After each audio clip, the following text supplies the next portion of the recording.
Yeah. Greetings and welcome to my dear Aquarians out there. This is Ron from Terror of the Twin Sun. I'm working here on the YouTube platform to bring a look into the month of November 2025. This is a prognosis for the energy of Aquarius. Welcome to my dear Aquarians, Aquarian Suns, Ascendants, especially Ascendants, Lunar Aquarians, Venusian Aquarians, etc. Plutonic Aquarians. We have here basically a very powerful chart. Look into the month of November. I'm starting with a new full moon energy. So from the first days until the 5th of November, this is a snapshot of the 5th that has the full moon energy on it. As you can see, sun and moon are in opposition, accentuating your 4th and 10th houses. So the coming November is going to bring forward cardinal excuse me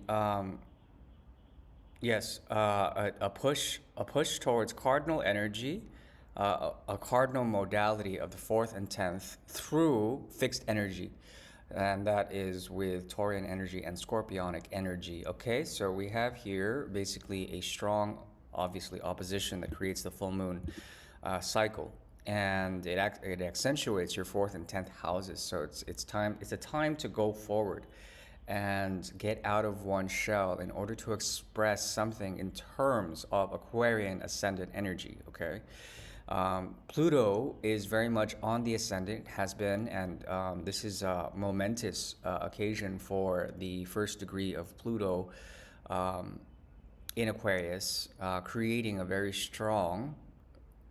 It's 1 degree and 29 hashes right here, Pluto, in Aquarian energy. So it's a strong sort of push into the Aquarian age, obviously. Outer realizations of the esoteric field, okay? The sun sort of highlighting this. So with this, it's kind of like having a sun in the 8th house or sun in Scorpio energy. Scorpio season brings about a change wherein you are able to address yourself and assert yourself in the outer world. Okay, this allows you to show basically the skill that you have in terms of how deep you can express yourself. Scorpio season will allow you to do this, and the moon will accentuate the fixed modality. Okay, of the moon and the sun. Okay, and basically this cusp opposition, it speaks of investments, it speaks of the Hierophant's energy, it speaks of the death arcana card, which is transformations of investments, transformations of things that are fixed in terms of invested realities. Okay, but then it illuminates, and it comes from a source of solar energy that reflects on the moon, okay, creating the full moon. And it accentuates your 4th house. This is a house of moksha.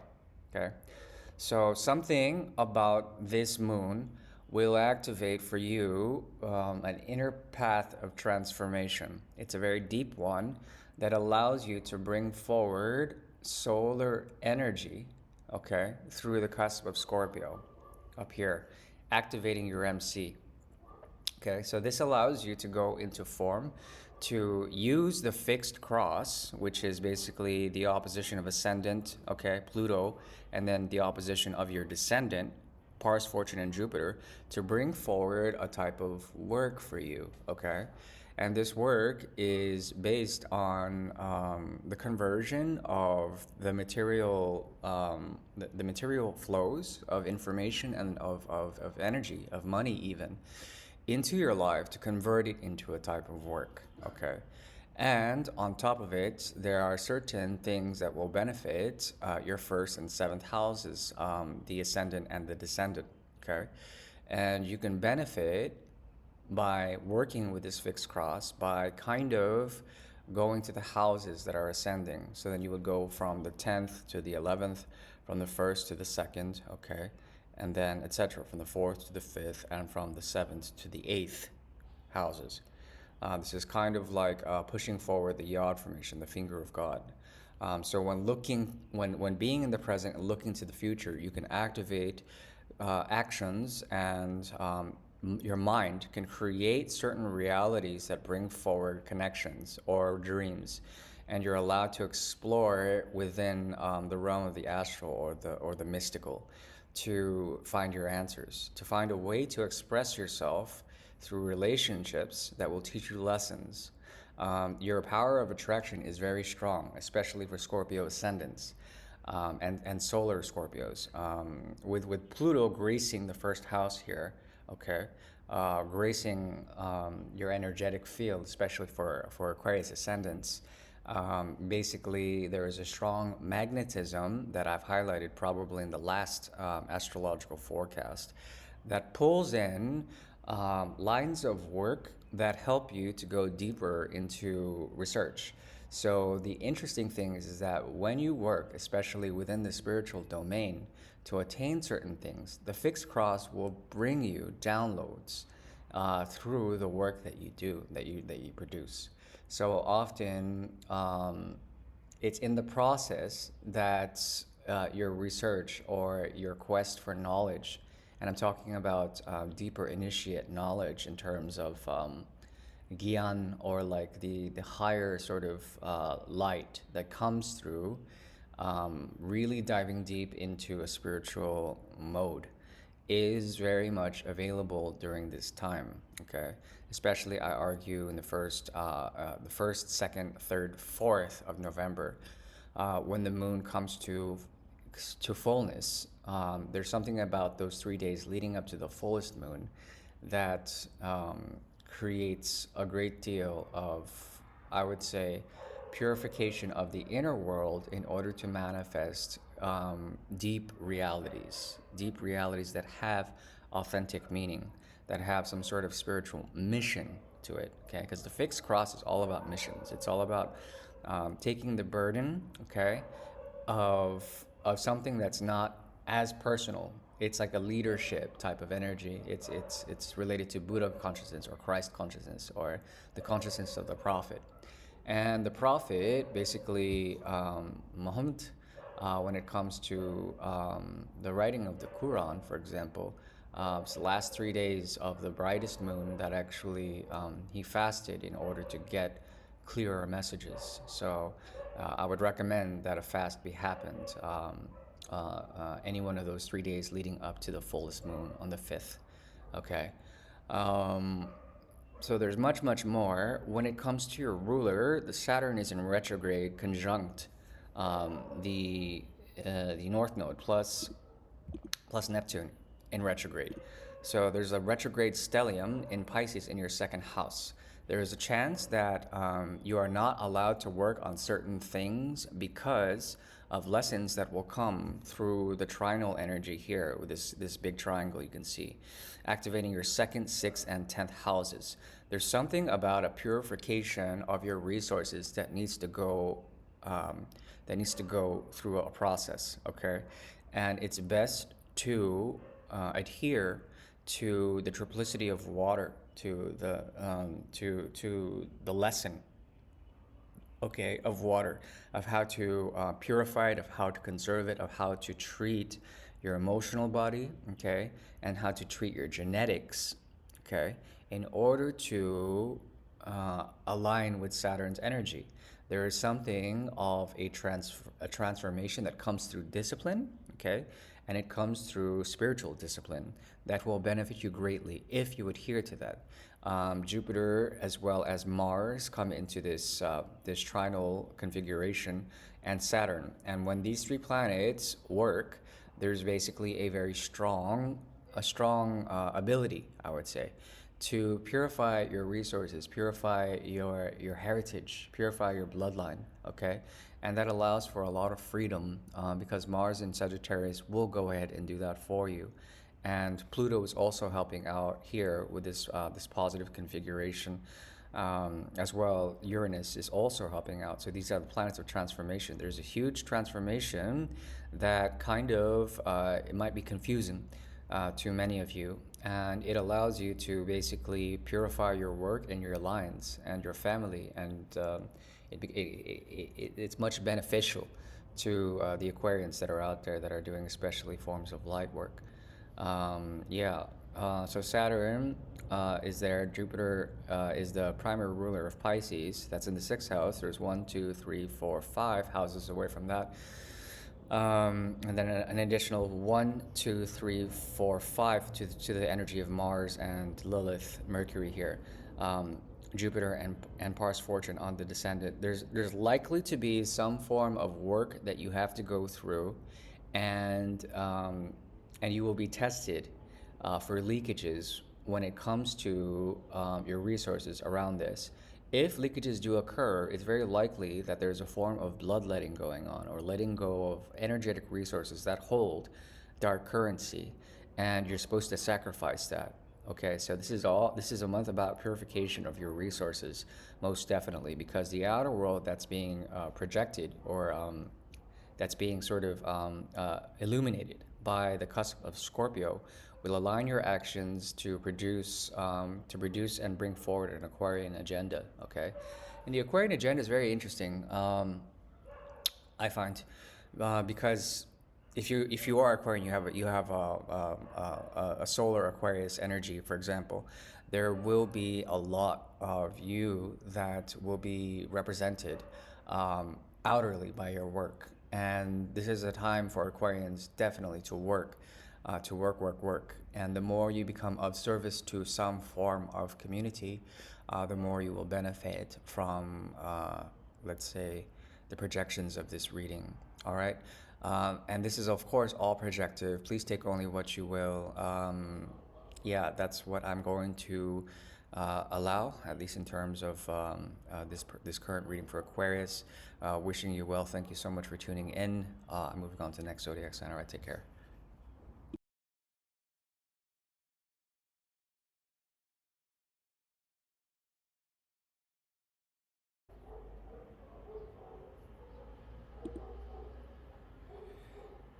Greetings, this is Ron from tarotofthetwinsun. Welcome, my dear Pisceans. Welcome, my dear Pisces. So this is a reading for the energy of Pisces, any solar placements, ascendant, lunar placements, etc.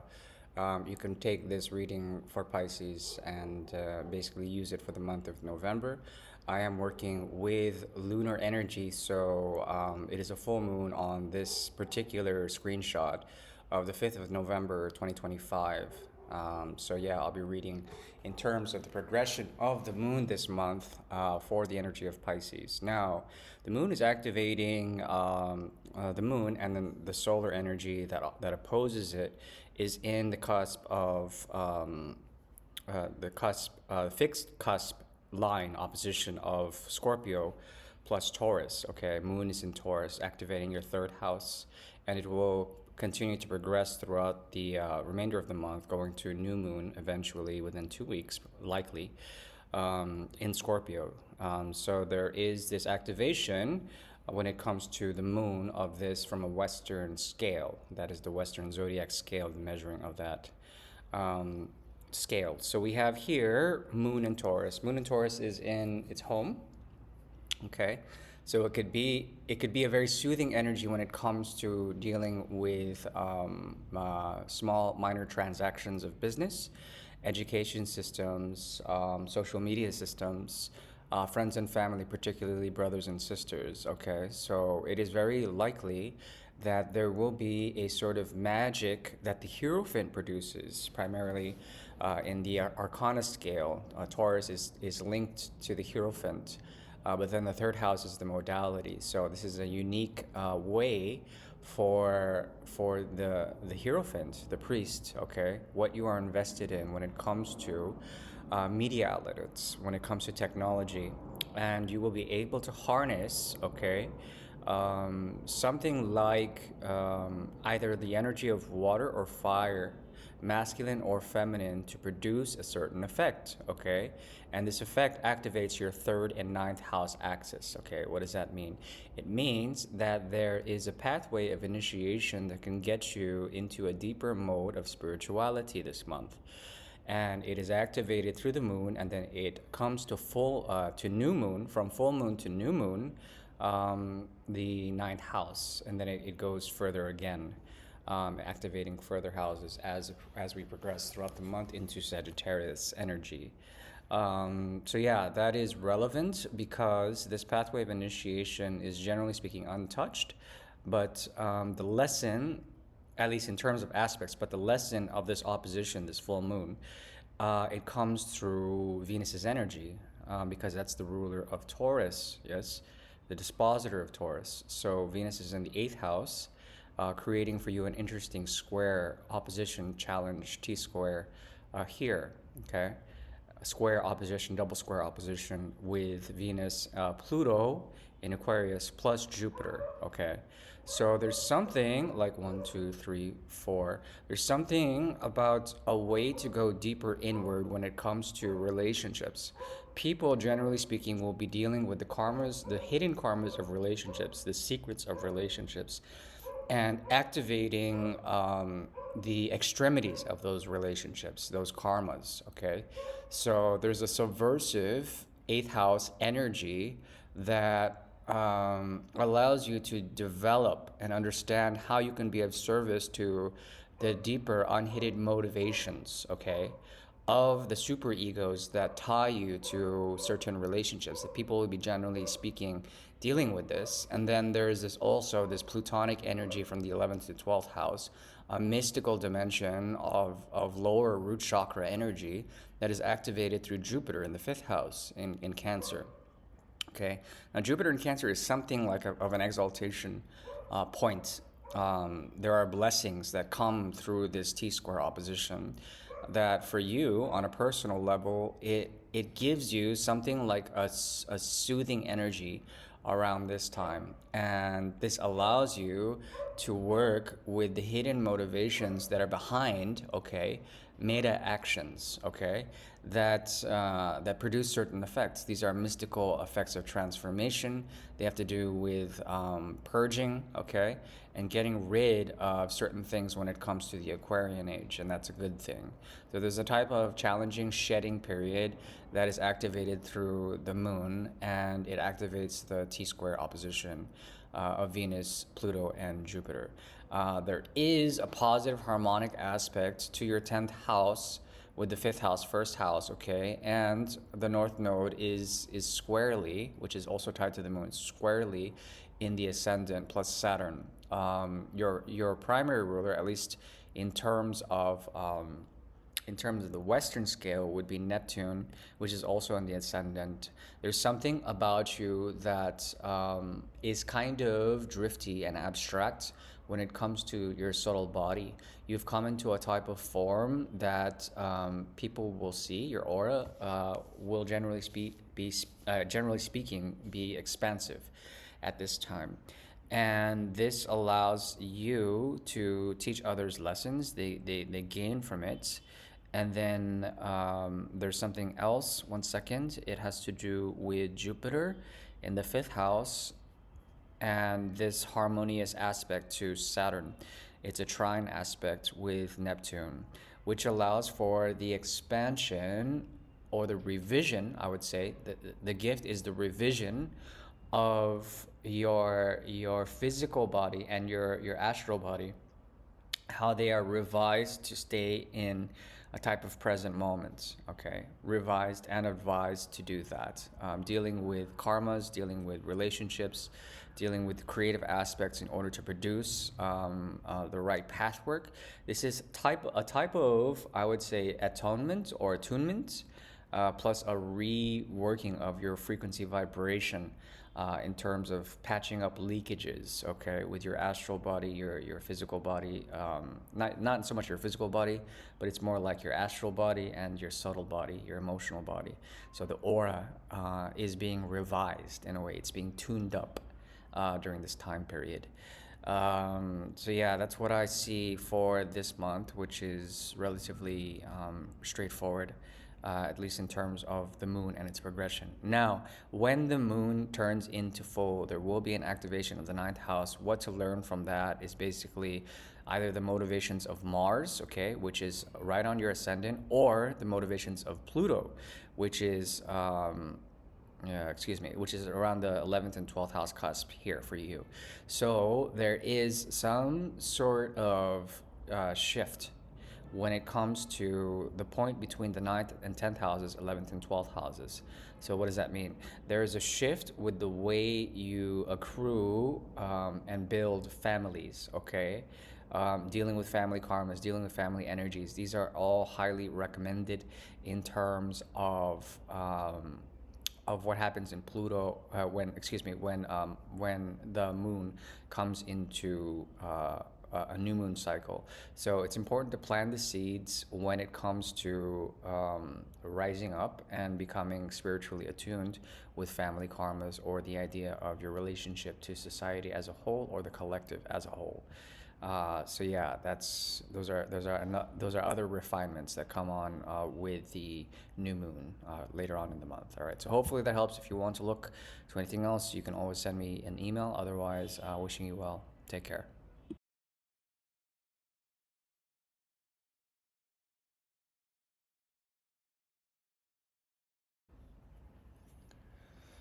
Greetings and welcome to my dear Arians out there. Dear Aries, please welcome to the channel. This is Ron from Tarot of the Twin Sun. I'm working on the YouTube platform to bring forward a prognosis in the month of November 2025. So we are looking into the month of November. We have a screenshot here of Wednesday the 5th of November, when a full moon illuminates your 2nd and 8th house axis. Okay, now that means that the modality, okay, through the house energy, is basically an opposition of the 2nd and 8th house. This is the transmutation, okay, the alchemical transmutation of Taurus into Scorpio, and the translation of light from the sun in the 8th house in Scorpio over here into the moon. So the moon reflects the sun's energy, becomes full, and it activates your 2nd house, the modality of the 2nd house, okay, the mode. And it's in the triplicity of Earth, in the energy of Earth, which is also a type of modality. There's like an earthy way, okay, that you can ground your sense of family in this time period, your sense of the most immediate reality, into your investments, into your work, okay, into your family connections, into things that are most familiar, into your food.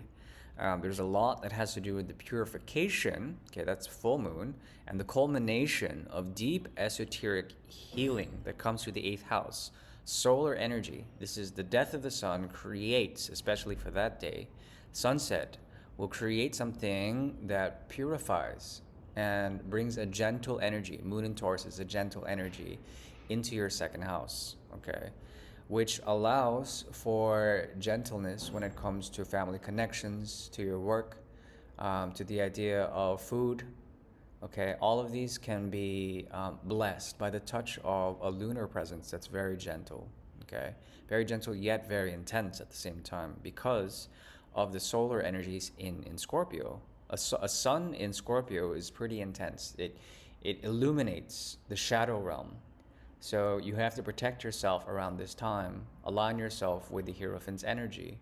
Hierophant is having to do with the purification of material resources, okay, of your money, for example, in order so that it reflects a higher divine order, okay, a higher divine, let's say, value system. So it is advised that in the days coming up to the full moon, the 1st, 2nd, 3rd, and 4th of November, that some form of fasting goes on. It can be either fasting through food, which would probably be the most effective, fasting through water fast, or fasting from some sort of detoxing. Okay, this has to do with solar energy in Scorpio. You would fast accordingly to that, and you would try to activate the yod around it, which is 7th house, relationships in Libra, okay, Venus, Mercury, Mars, and Lilith, 9th house, 8th house energy, okay, from the cusp of Scorpio into Sagittarius. It's a Gandanta point. So there's something about the actions of relationships that can move forward, or can come back, can come under revision. And it's important to align your mind with the higher self to release karmic wounds and karmic knots with others, Okay, this is one of the purification energies that will allow you to do this gracefully through the grounded energy of the moon in Taurus. And as the moon progresses throughout the month, it'll highlight the third, fourth house. It'll touch Jupiter. It'll go through the fifth. It'll go through the sixth.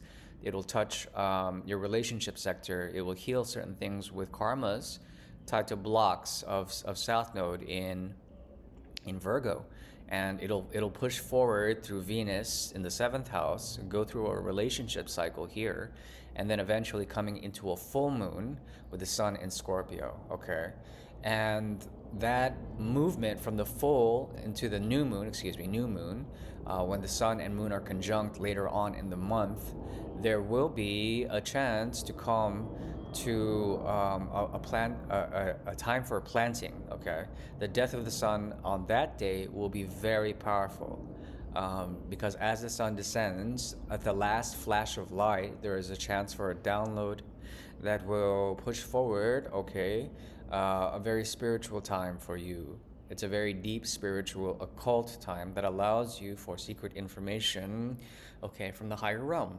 Okay. So these are things that I see. Now, your ruler traditionally is Mars. It's in the sort of 8th house, 9th house cusp, activating a Gandanta point, which is a karmic knot point of the transmutation of water to fire. And this allows for an opposition in Uranus that is in your 2nd house slash 3rd house cusp, okay? That kind of produces an effect. And this makes things difficult in terms of acting in the right way. Your actions will come into aggravation with certain people in your life, the most familiar people, the most closest, your family, your brothers, your sisters, your friend circles, your work collaborators, people in your workplace also. So it's important to realize that the changes that will be occurring, the instability and the survival instinct that is triggered, okay, by your actions, they produce a karmic effect on a collective level, and then they also are reinforced with your presence, okay, of dreams that are latent in the 12th house combined with your ascendant and the 4th house Jupiter. So this is kind of a blessing. Your actions are here to clear out something. You're supposed to go through with that in a time of like when people are very much starving in a way, because of the chaos of Uranus in retrograde in Taurus, okay, in your 2nd house, which creates adverse effects, but at the same time, you can come into a form of spiritual revolution, your own personal spiritual revolution, if you push that button. If you go ahead and execute the karmas that come from a collective need to release old and ancient karmas. These are pent up volcanic energies, and they're explosive in the 8th house. So it's like if you have a secret, you confide in that secret into the universe, into Jupiter's energy plus Neptune and Saturn in the 12th. And that produces a mystical effect. So know the secret and send it out energetically so that it may be known by the collective somehow. You don't have to directly give it to certain people that are starving for stability, okay? That are starving with their own karmas in relation to the collective. But just doing that is enough somehow, all right? So hopefully that helps in terms of the look of this month. Yeah, that's what I see with it. Hopefully that helps. If you want to look deeper, you can always contact me for a private reading. Otherwise, take care.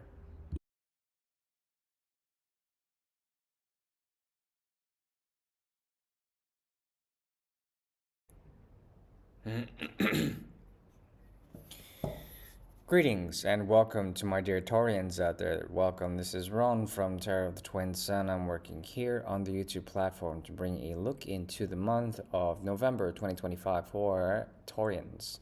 Welcome, Taurus. So this is for solar, lunar, ascendant Tauruses. We have here firstly the moon in a very nice place in the 1st house, illuminating your sign in particular. So when this happens, you have a very strong capacity to radiate beauty. there is an extra degree of light information that sparks your aura, and your aura has a kind of ripple effect that affects others. Okay, it's a very powerful energy, and it's accentuated with on the 5th the new full moon. Full moon, moon in Taurus, full moon in Taurus, and it's obviously opposite the sun in Scorpio. Okay, and it highlights basically the ability for you to attract significant amounts of attention. Okay, especially if you're a woman, significant amounts of attention from masculine energies, particularly scorpionic energies. So it's like you draw their lower chakras into your auric field, which is a pretty intense way to express that this moon will be a very sensual moon. It will heighten appetites when it comes to the sensual realm, okay, the five senses especially. Further, it is a sun in Scorpio and full moon in Scorpio, full moon in Taurus, so that highly accentuates the capacity to go really deep and to invest in the search for occult information. That's the sun in Scorpio's energy, and it's in your 7th house. So this is another way of the astrology saying that there is a strong connection that you will have with another, okay? And the depth and the complexity of that particular connection is a soul one. And it kind of produces an eclipse-like effect during this full moon, okay? And yeah, it's going to be interesting, I would say, at the very least. Protect yourself emotionally. Know that if you were to actually connect with this person on a physical level, on a physical plane or dimension, the implications are far-reaching, and they go very deep into the mystery of unlocking your soul, okay? Particularly your soul purpose. Now, Uranus is in retrograde in the 1st house. It's important to check your system, at least your physical system, and relation to of those physical symptoms to psychosomatic ripples. Once again, there's something about this moon that accentuates the soma that runs through your body, the light information that comes from the pineal gland, and then gives you radiance through pranic energy. Okay, so it's important to take that and to go with it, to do the work and to work with the moon, especially the first 3 or 4 days of November, where the moon is getting brightest into the full moon, okay?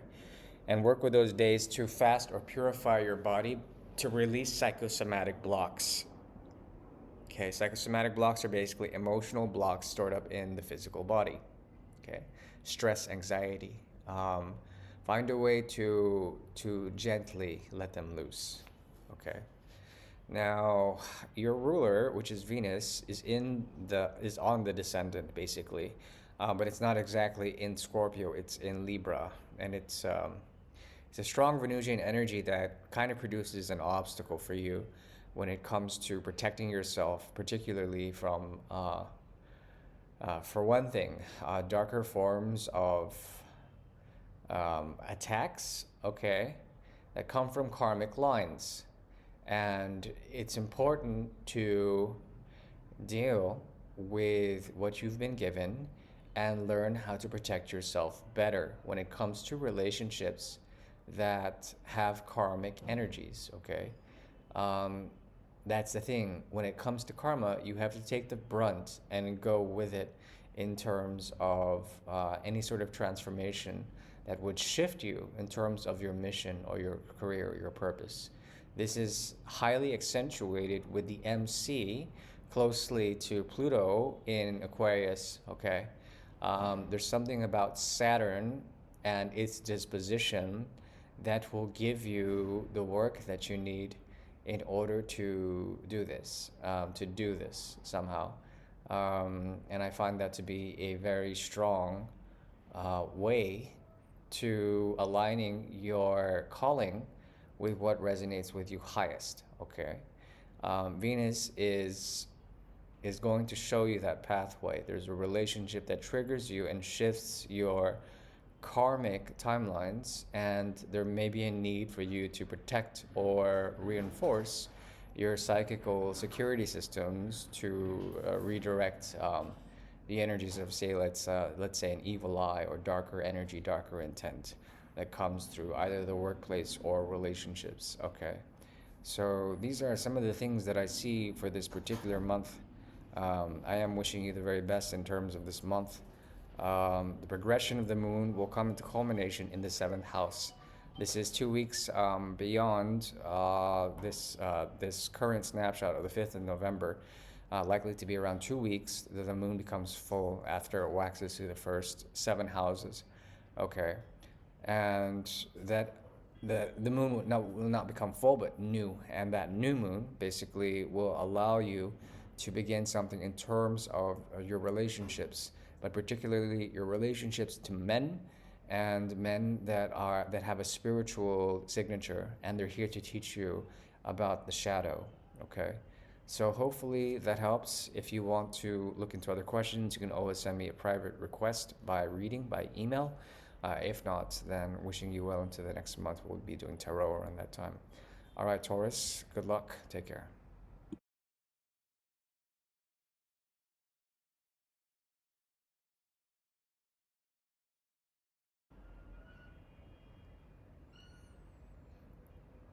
Greetings and welcome to my dear Geminis. This is Ron from tarotofthetwinsun. I'm working here on the YouTube platform to bring forward a prognosis into the month of November 2025 for the energy of Gemini. Welcome, Gemini. So, first things first, when it comes to this situation of this month, there is going to be a full moon, accentuating your 6th and 12th houses. This is the path of the hermit that leads to the high priestess. That's one of the secrets of the major arcana. 6th house is related to the hermit, 12 to the high priestess. And there is a chance to go very deeply this month into knowing how to dissolve certain things and let things burn out with secondary degree light, okay? And that comes through the moon acting as a reflector of the 12th house. Okay, that's the high priestess energy.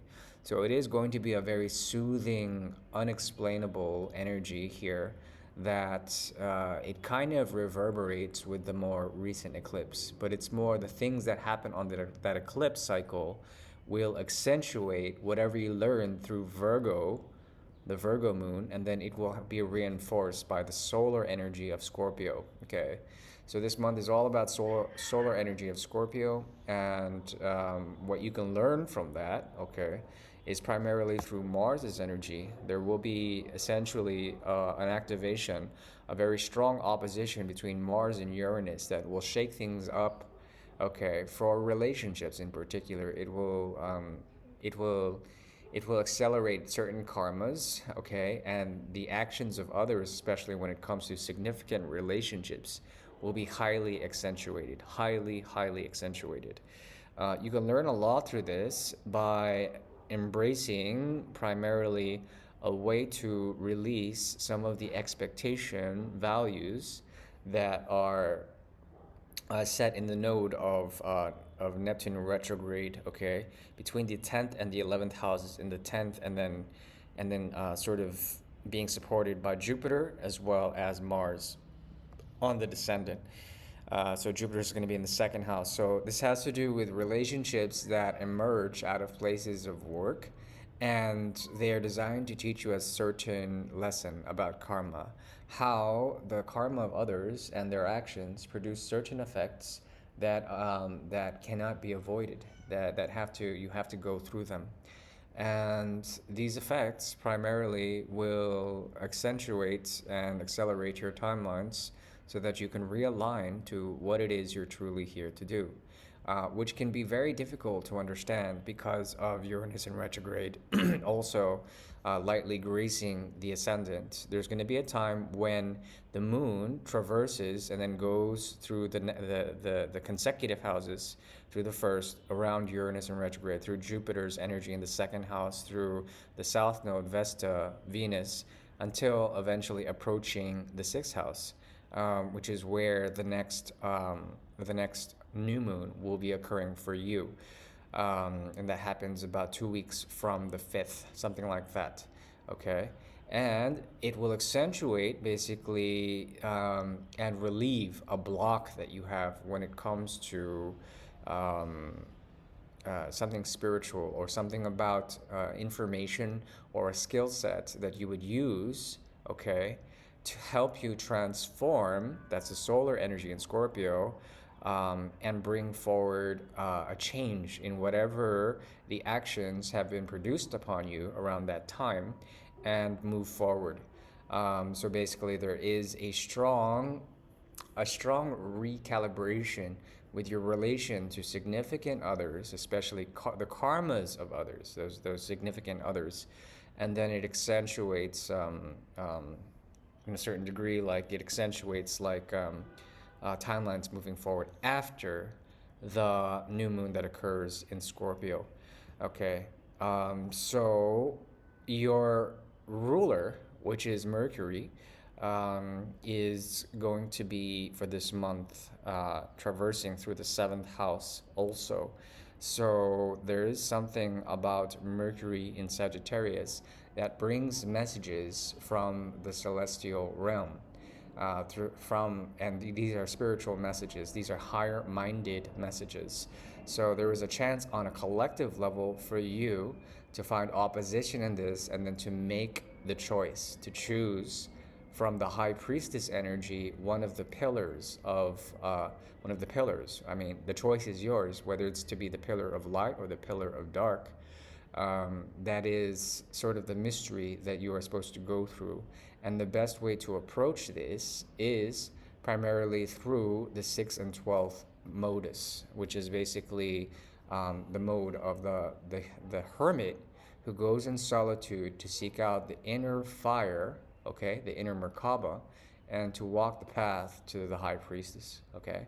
So this is what I see in terms of like what you can do with lunar energy, at least for this month, to go ahead and progress, to remove blocks when it comes to particular relationships, and to learn the lesson, and then to choose. You're at a choice now between the dark and the light. So it's really your free will. I highly recommend to resonate with the tunings of light. Okay, that's what the sun does. That's what the moon does in terms of recalibration on the spiritual quest. Okay, so highly recommended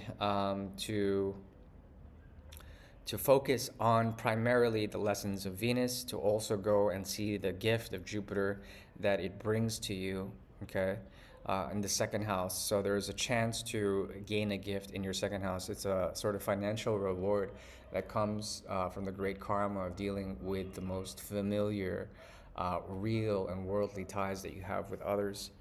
So dealing with that, or anyone in that particular line will be very important. The most like pressing, or the most like immediate influences when it comes to work and when it comes to where you live, your domicile, all of that. There will be a chance to deal with any sort of like leftover energies there and resolve that in the most beneficial ways, with Jupiter in exaltation and Cancer. So it activates for you a change or a shift in relationships, primarily work relationships. All right, so that's what I see with it. Hopefully that helps. If you want to look to any further questions, you can always send an email and ask for a personal reading. Otherwise, take care.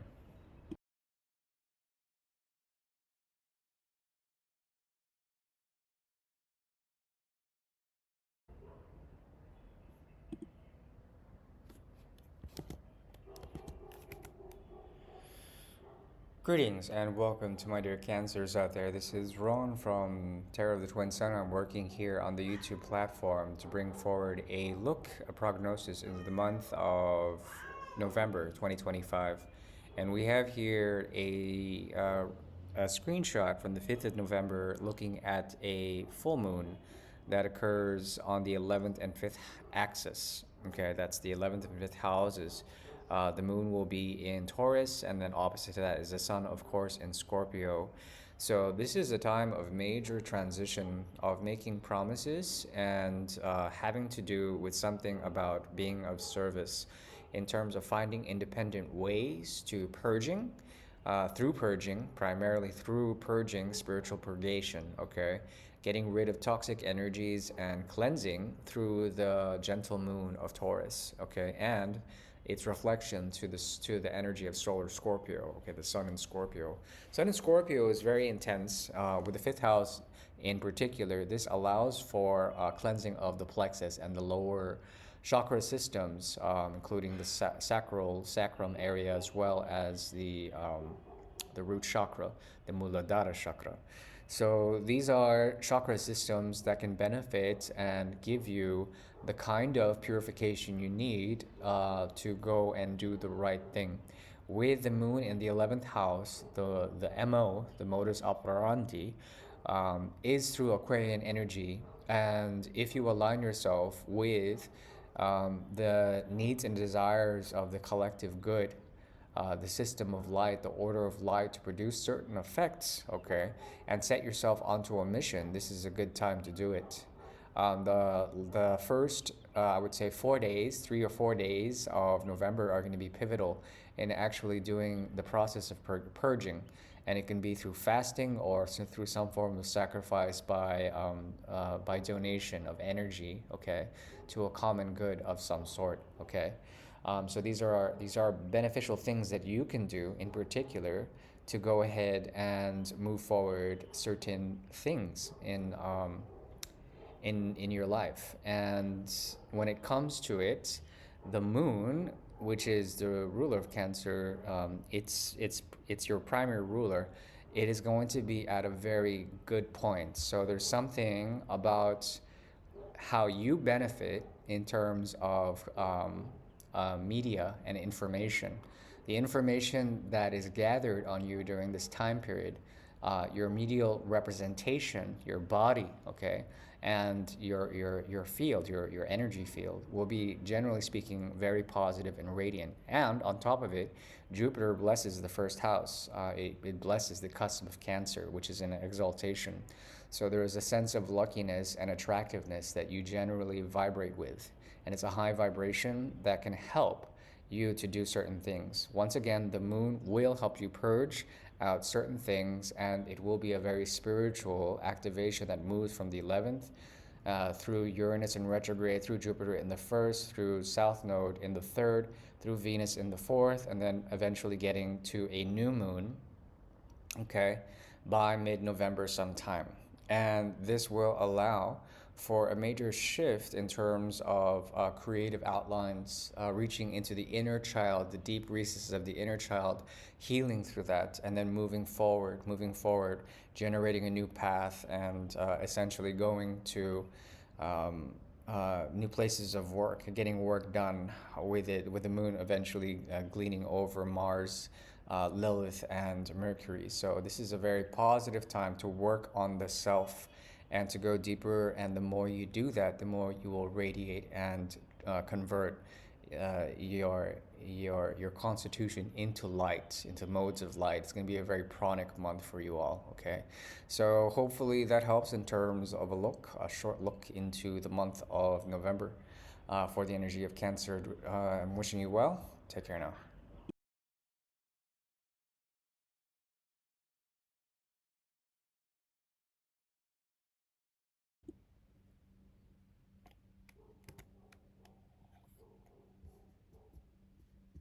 Greetings and welcome to my dear Leos. This is Ron from Tarot of the Twin Sun. I am working here on the YouTube platform to bring forward a look into the future for the month of November 2025. So we have here A very strong activation with the sun moving into the stellium, the stellium of the Scorpio energy. It's three planets: Mars, Lilith, plus plus a Sun. And there is I want to call it an activation this month that pushes forward an introverted um, thing. It shifts from the MC. There's something about your mission that's being activated this month in particular. And it is coming through the new moon that occurs, full moon that occurs on the 4th of November. And then it will be reinforced mid-month with the moon coming closer throughout the progression to the 10th house, 11th, 12th, crossing over to Jupiter, crossing over the second with the first and the second with the south node, as well as Venus in the third, and then to the energy of Scorpio. Okay, now the thing is that it's kind of an initiation path when there's a sort of energy here that is stimulated with the solar capacity to bring light to the moon and then reflect it, and it highlights your MC. Once again, Leos, there's something about your karma and getting onto a path of mission work. And your MC is basically, we're taking this from the ascendant, Leo is going to be in Taurus. And this has to do with the collective energy of Leo basically being highlighted with the promises that are kept in this lifetime, but also in others. And it's important to honor those, to realize that the investments, when it comes to the idea of living a mission, of sustaining a mission, of having a career, of being tied to that career, it's going to be coming under a very strong secondary light that is reflected on the moon from the sun, full moon in Scorpio, in Taurus. Okay, and it brings forward a huge square for you in particular. So I'm not gonna lie, it's pretty heavy because it's kind of a fixed cross square, okay, double opposition that in the first part of the month is gonna seem like a very difficult time, okay, but the square also accentuates a spiritual shift that is in the fourth, eighth, and 12th houses. That is an MO. It's a modus operandi, a way of things working out in terms of energy, and it's highlighting the triplicity of water, which is a very strong. It's a strong theme of spiritual attainment. Okay, especially around the new moon when the new moon totally comes through. There is a sense of newness in all of this. This process is pretty heavy. It has to do with working with karmic timelines, okay? Realizing that these karmic timelines spread and come from many different expectations that go throughout different lifetimes and different incarnations. And it will be a time for you to basically gain very deep information that will help you structure your dreams, okay, to align your realities to a higher cause, and then to be blessed through that by Jupiter in Cancer.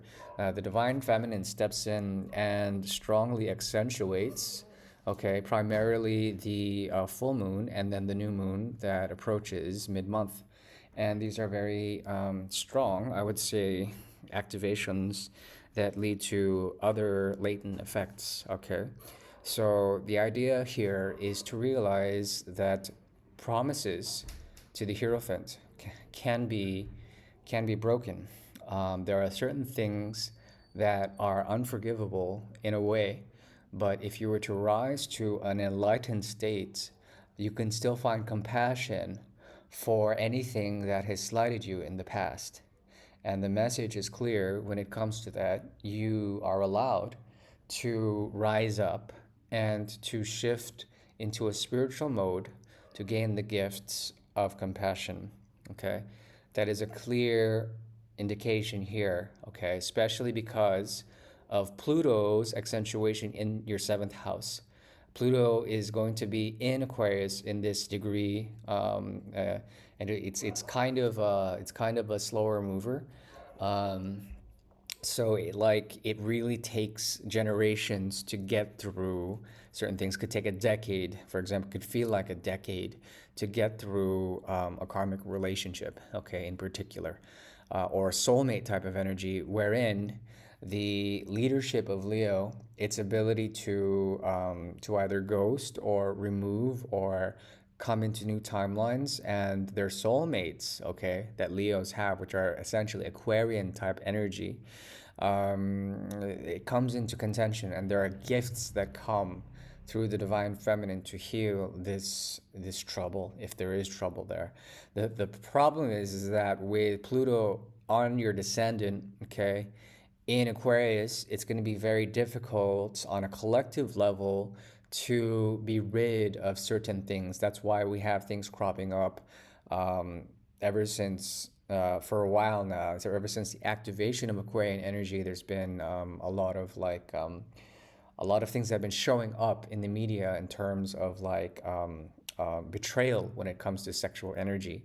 And you need to hold that to credence, okay? So try to find mercy even for those who have wronged you deeply and who have taken away energy from you or the collective. So that's one lesson that we all have to learn with this. There is one more thing that I need to tell you before going. The sun in Scorpio will help transform your inner self.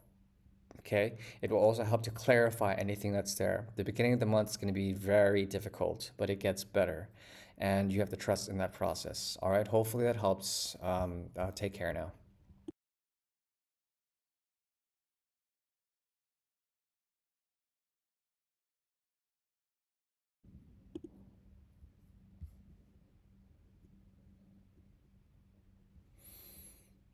Greetings and welcome to my dear Virgos out there. Welcome to the channel. This is Ron from Tarot of the Twin Sun. I'm working here on the YouTube platform to bring forward a look into the month of November 2025. We have here an interesting South Node activation, South Node, North Node activation on your first and seventh house axis. Okay. So this has to do with relations and desires of others, okay? And I'm going to tell you the truth.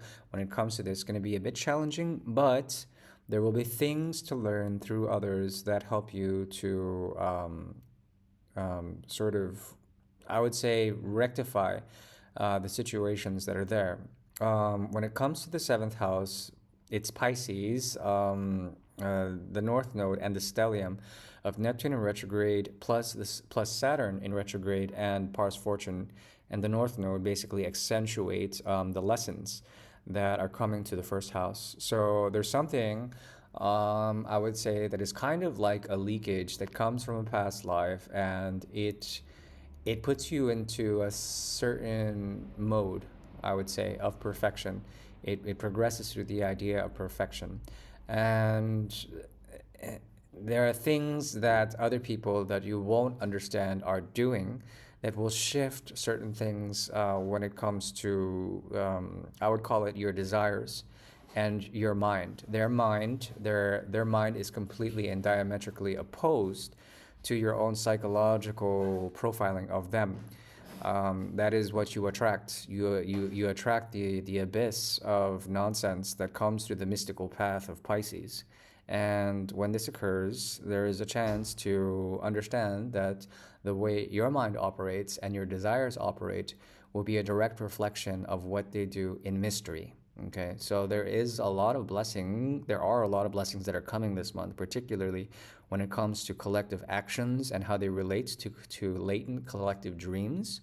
And then they expand the Aquarian modus operandi with Jupiter in Cancer.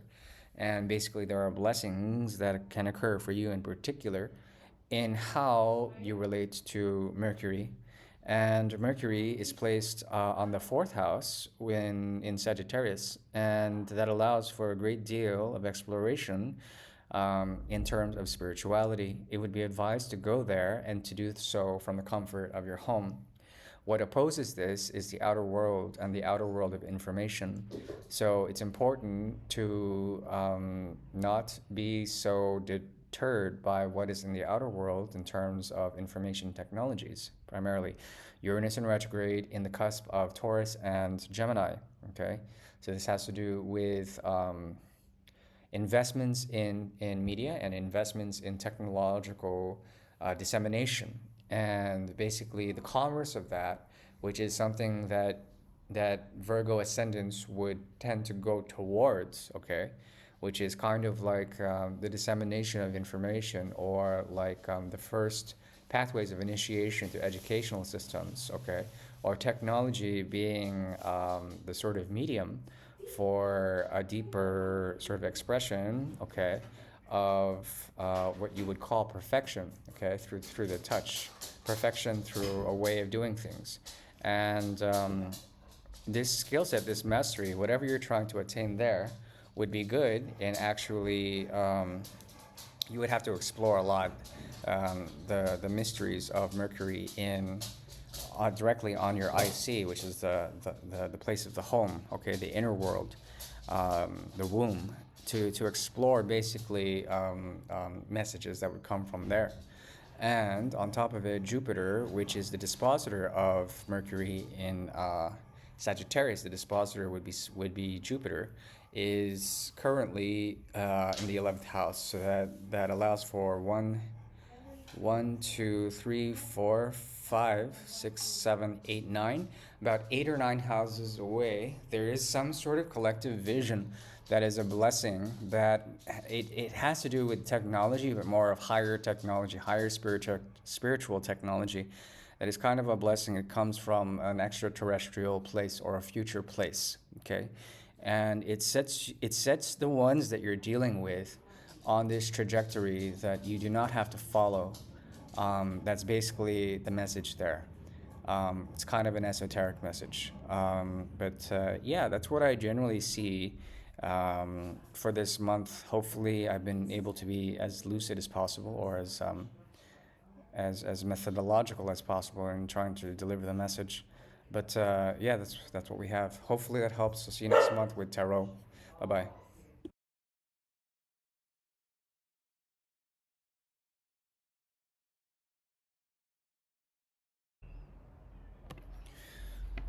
Greetings and welcome to my dear Libras out there. This is Ron from Tarot of the Twin Sun. I'm working here on the YouTube platform to bring a prognosis, a look into the month of November 2025 for the energy of Libra. We're looking at a screenshot from the 5th of November. So welcome Libra ascendant, suns, moons, etc. We have here Venus gracing the first house, and it's in the later degrees away from the first degree of Libra. So basically this could be also in the second house.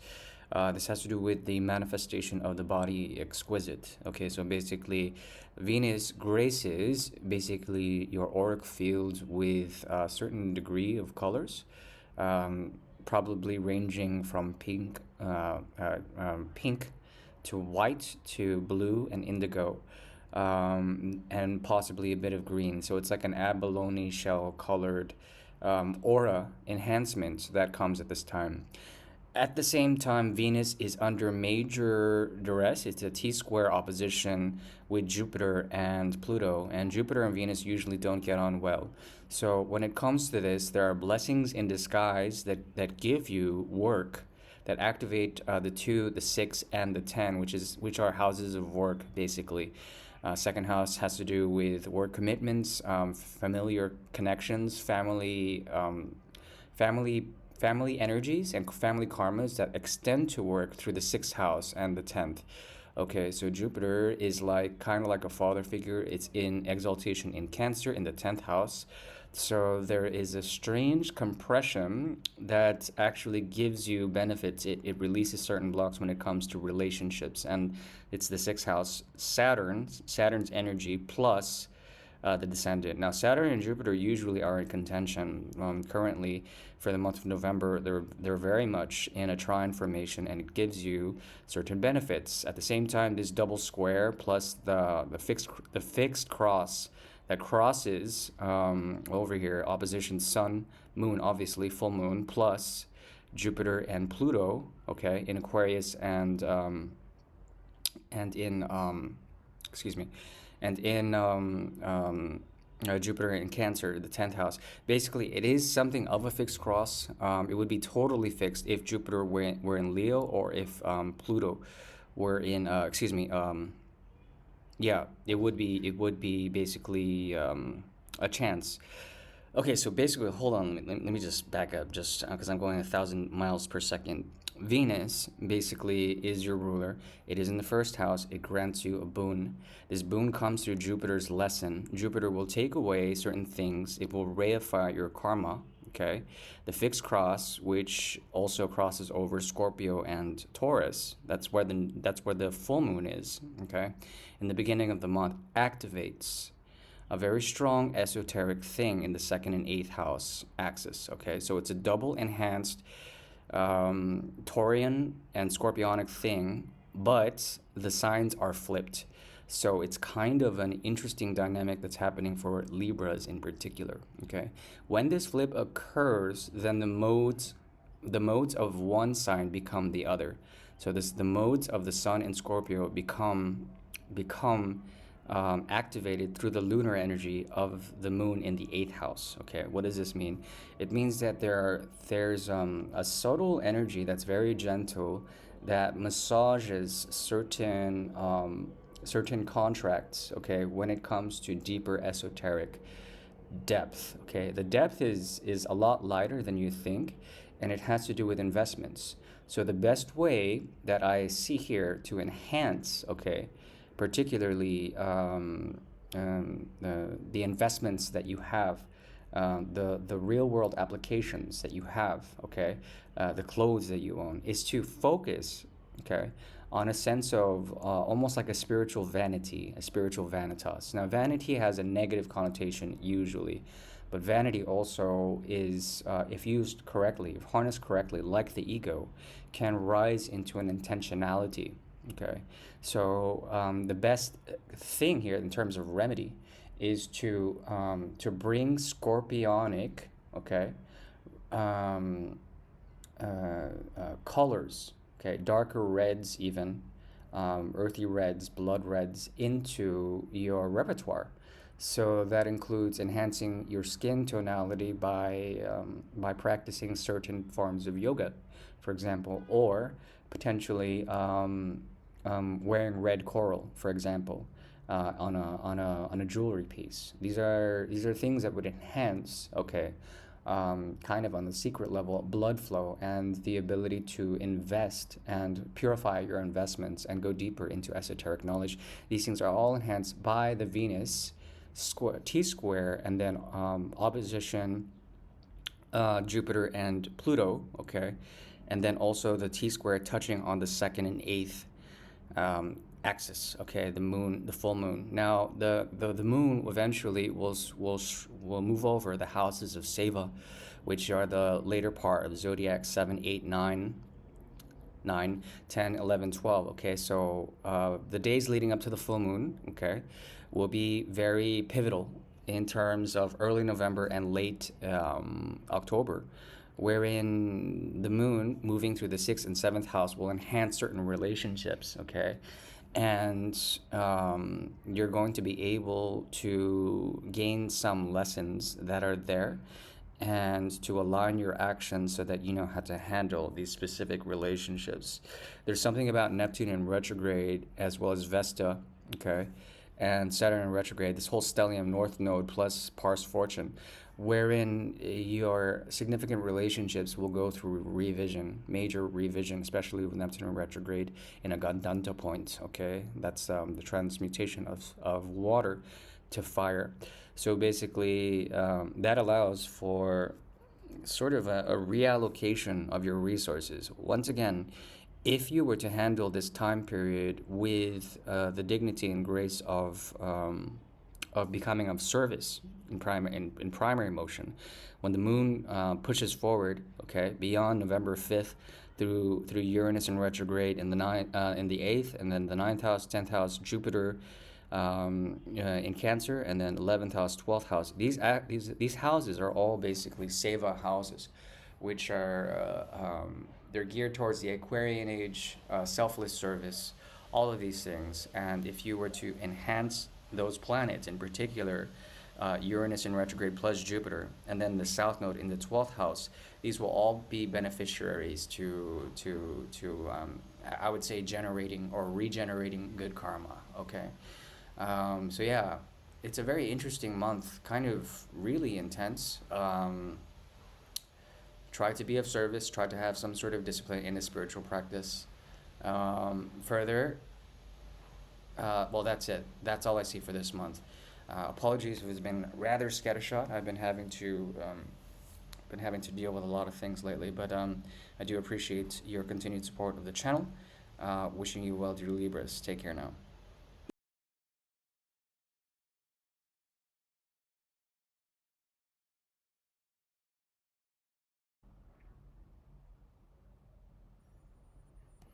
Greetings and welcome to my dear Scorpios. This is Ron from Tarot of the Twin Sun. I'm working through the actually the YouTube application. And yeah, we have here a particular reading for the month of November. And this is the season of Scorpio. We approach basically a full moon by the 5th of November. So we're going to be starting with the full moon in terms of this reading, the prognosis for November. So ascendant Scorpios, solar Scorpios, lunar Scorpios, any placement in Scorpio, welcome. So we have here the Sun gracing the first house, as well as Venus, a slight conjunction with Venus and Lilith. There's an aspect here of bringing light to the darkness, and there's a chance that when people see you, your shadow is very active. Your shadow is very active, and this can cause complications in particular relationships, significant relationships.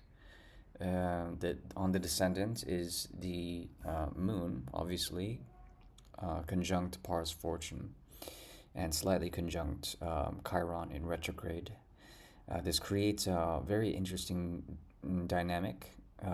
It's kind of a T-square, okay, opposition. There are multiple T-square oppositions that are on the ascendant. At least the primary one is Venus and the ascendant conjunct, okay, creating a T-square with MC and the IC, and then the descendant also is activated because of that, because of Pars Fortune and the lunar energy of Taurus. So all of that aside, basically there is a strong, I would say, a strong dynamic here that allows you to pierce through the veil or become a light in the darkness for others during this time period. People will look to you to see what kind of changes you have gone through, to see your shadow, which is usually hidden, and they will see it in the light of your relationships, in the light of how you treat significant others, however significant or insignificant they are, will vary from Scorpio to Scorpio, okay? But it does create an opposition, and the squares are very powerful in the fixed cross, okay? It is an interesting time, okay, to allow the moon and Saturn to teach you lessons. These lessons come primarily through romance and through the deeper meaning of relationships. There are certain actions, okay, there's a dynamism, okay, that is around the way people perceive you, wherein you have this presence. It's kind of like a three-eye atlas presence. It's mysterious, it's alluring. People will project onto you their deepest fears and deepest hopes as well, okay? So when it comes to this, you must allow for whatever effect that you have on others to take full effect. When it comes to lunar activity for this month, the houses of Seva are highly activated, the houses of service. So the 7th, 8th, 9th, 10th, 11th, 12th, and the first houses will all be activated for the first big major portion of this month, okay? And it's important to try to bring your conscious actions, okay, to allow other people to consciously act as well in complete parallel to the subconscious. So, elevating that which is dark and hidden and psychological, or the deepest modes of spirituality, need to be elevated this month to become of service to others. Okay, this is one of the biggest boons that you can give to others. You're going to be a leader. You could have followers, and people will look to you in terms of this by the way you radiate light. Okay, in the darkness. So it's a very interesting reading for this particular month. Hopefully, I haven't been too esoteric. Wishing you all well, my dear Scorpios. Take care.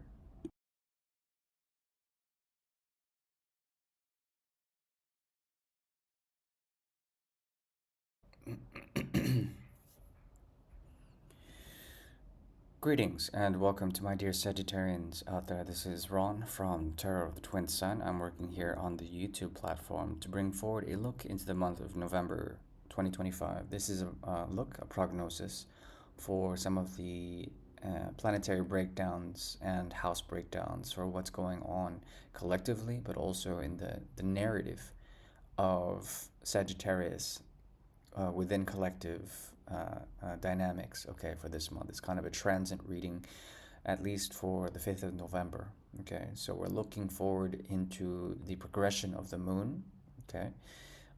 We're taking the 5th of November because of a full moon that is activated in your 6th and 12th house axis, okay? So this allows for the perfection and the purification of contracts, okay? When it comes to work, it's important to honor those and to know that what you've invested in there needs to come into a form of purity. So, aligning yourself with the idea of perhaps getting closer to a way of working that allows for the cleanest and the most effective investments, okay, will be the most favorous. You're going to be something of a leader. You're going to carry the burdens of others this month. You're also going to clear out something in terms of the solar energy of Scorpio, okay, which produces a spiritual effect.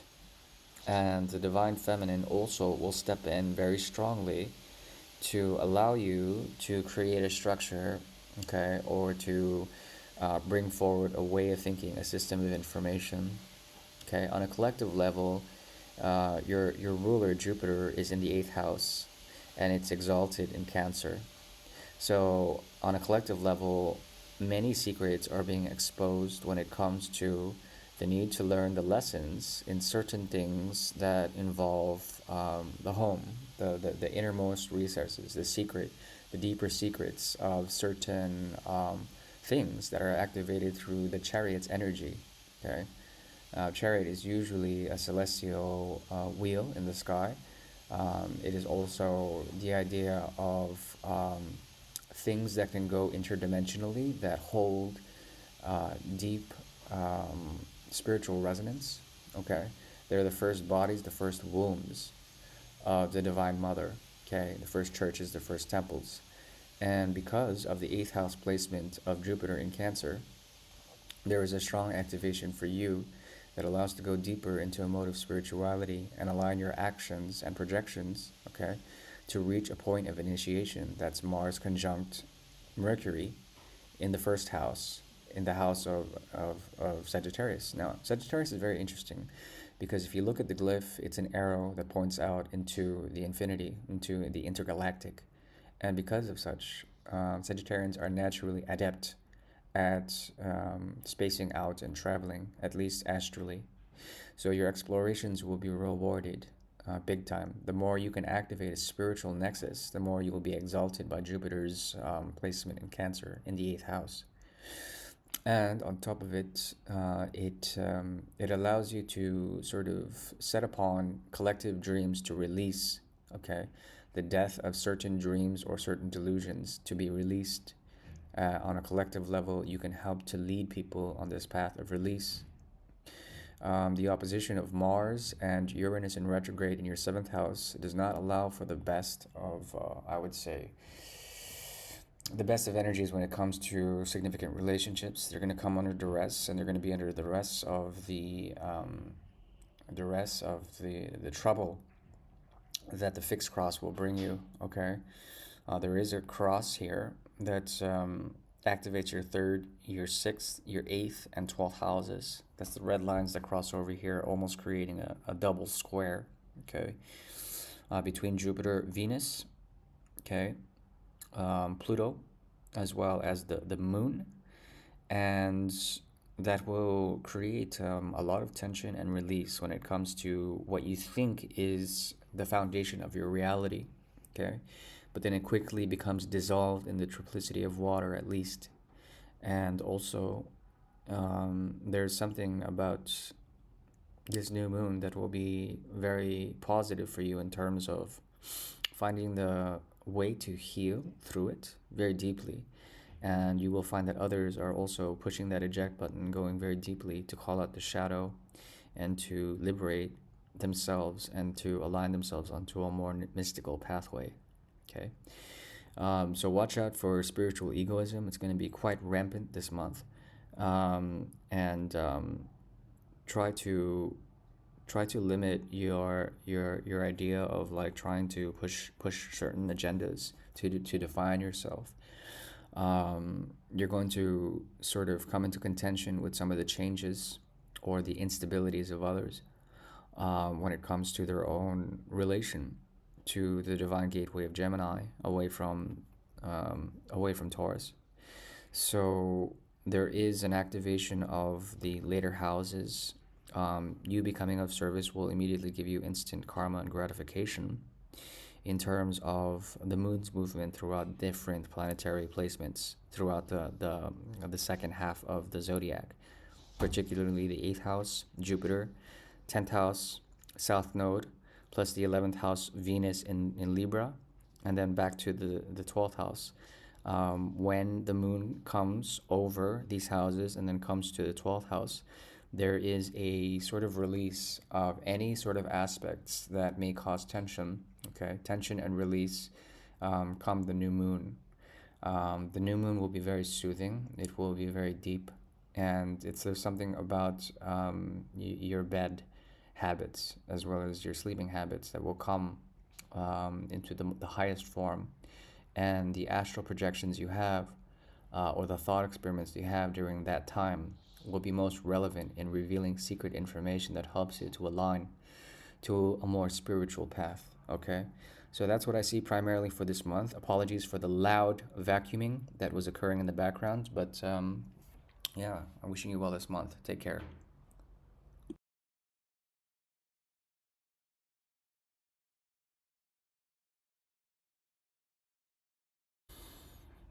Greetings and welcome to my dear Capricorns. This is Ron from tarotofthetwinsun. I'm working here on the YouTube channel to bring forward a look into the month of November for the energy of Capricorn. So we have here a progression of lunar energy, okay, starting on the 5th of November, activating your 5th house and the 11th house axis, okay? So you'll notice moon in Taurus plus on the upper left hand here, Sun in Scorpio. This is the season of Scorpio, and there's going to be an activation in terms of the 11th house on a collective level. That means that within societies, okay, within information technology centers, there will be a lot revealed and a lot of secrets come out during this time period. For you in particular, it activates the 5th and the 11th houses. You're going to lead in some sort of way through the energy of the moon that is at home in Taurus and bring forward, I would say like it's like a challenge to that in which is revealed. Okay, solar energy in Scorpio is very relevant if it has the modus operandi, the modal quality of the 11th house. The actions of Aquarian energies radiate from the sun in Scorpio, and it goes very deep into the core of the sun. So this radiance or emanation brings forward light to romantic relationships, that is moon in the 5th house, light to creative possibilities, light to intelligence systems, okay? light to, I would say, um, light to leadership, light to leadership. So it awakens, in a way, some of the leadership qualities of Leo and the fixed quality of Earth in Taurus, okay? It brings forward this light that's very strong, and it comes from the core of the sun, projects in an Aquarian way to the fifth house and the moon. So moon gazing around this time during that particular full moon on the 5th of November will be relevant. It will be a source of creativity, of hitting that purge button and releasing anything from your solar plexus or the lower chakra system, all the way to the root, I suspect. And this will help you to align, okay? Help you to go to a transformation that is being activated with Pluto in Aquarius opposite Jupiter in the 7th house. So there's something about your relationships and the karmas that have to do with Venus in the 10th house, Libra, karmic relationships that go through a period of challenge, okay? So it's important to almost become celibate around this time, to observe the energies that are collected there, and to purify your system by the graces of this full moon. As the moon progresses throughout the month, there will be an activation of the 5th, the 6th, 7th, 8th, activating Jupiter as well as South Node 9th, Vesta on the MC, okay, which will allow for healing and freeing up of certain karmas, and it moves further to the 11th. Around that time, it would be a good time to get the download you need during the last sliver of light before the full moon, when the moon is around here, around Venus, to get that download and to clear out the last bit of karma that you have with any significant other. And that would be the perfect remedy to close off a chapter and to let it be carried onward onto an ascension narrative. So the karmas that are there lead to the pathway of ascension, and it would be beneficial for you to, I would say, to clear out the system and allow for new energies to come in, to be realigned, to be retoned, okay, by Gabriel, okay, and to hear the call. These are things that I see. Saturn, your primary ruler, is in retrograde in the 3rd house. So you need to take it easy, slow down when it comes to trying to manifest certain things. If there are things that you have manifested but are not for you, they will naturally be taken away. And there is a chance for you to realign once again once the moon traverses, and then by I would say the 20th, around the 19th or 20th, there would be an activation of closing off ways of thinking or actions that don't need to occur. A lesson comes, and Jupiter grants this Saturn energy, the 3rd house, and purifies anything in terms of magical practices that don't need to be there, especially darker forms of magic. They become exhumed around that time after the new moon, okay? So these are all very positive, beneficial things that I see, at least for the coming month. Further, Jupiter and Saturn are going to be the best benefactors around this time. So try to align yourself to a spiritual practice in order to bring forward a clearing out of anything unnecessary, okay, in your life. Hopefully that helps. If you want to go deeper, you can always reach out. And I thank you for allowing me to do this series for this month. Looking forward to next month and the tarot readings that we do there. Okay, take care now.